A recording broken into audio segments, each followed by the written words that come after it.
কি বলছো তুমি এসব? আমারও তাই হবে। কেউ মানুক না মানুক, আমি তো মানি যে আমি এই বসু পরিবারের ছোট বউ। তাহলে আমি পরীক্ষা না দিয়ে কেন চলে যাব বলুন তো? তাহলে তুমি নিজের জীবন দেবে শুধুমাত্র নিজেকে এই বাড়ির যোগ্য প্রমাণ করার জন্য?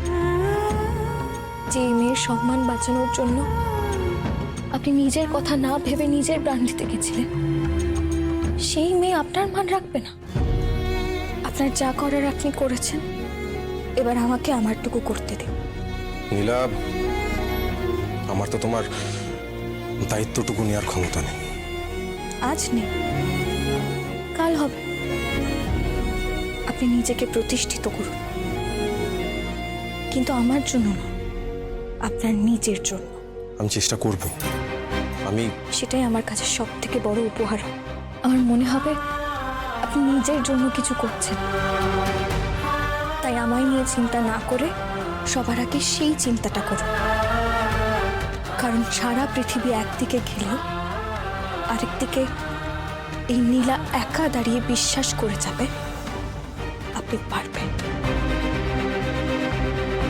ঠিক পারবেন আপনি।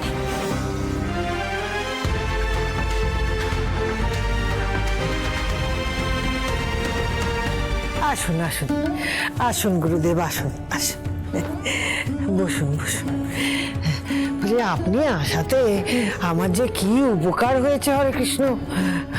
আসলে আমি না ওই মেয়েটাকে নিয়ে খুব দিশেহারা হয়ে গেছি। কি করব কিছুই বুঝে উঠতে পারছিলাম না হরে কৃষ্ণ। আমিও দেখব যে আমাকে এত বড় কথা বলেছে সে নিজেকে প্রমাণ করে কি করে। আমি তো বুঝতেই পারছি না মা, তোমরা ওই মেয়েটিকে এই বাড়িতে জায়গা দিলে কি করে? গোষ্ঠীও বিচার করনি। আমরা এই মেয়েকে চাইনি গুরুদেব। হরে কৃষ্ণ, পরিবারের নিয়ম অনুযায়ী তো এই মেয়েকে আমরা দূর করে দিতে পারি না। দীপু বিয়ে করে নিয়ে এসেছে হরে কৃষ্ণ, কি করে একে বার করে দিই বলুন তো?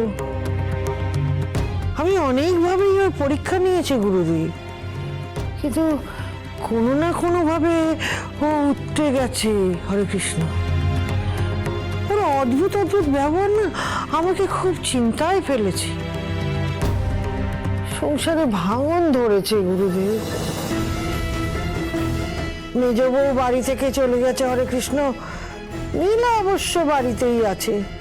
তবে গুরুদেব,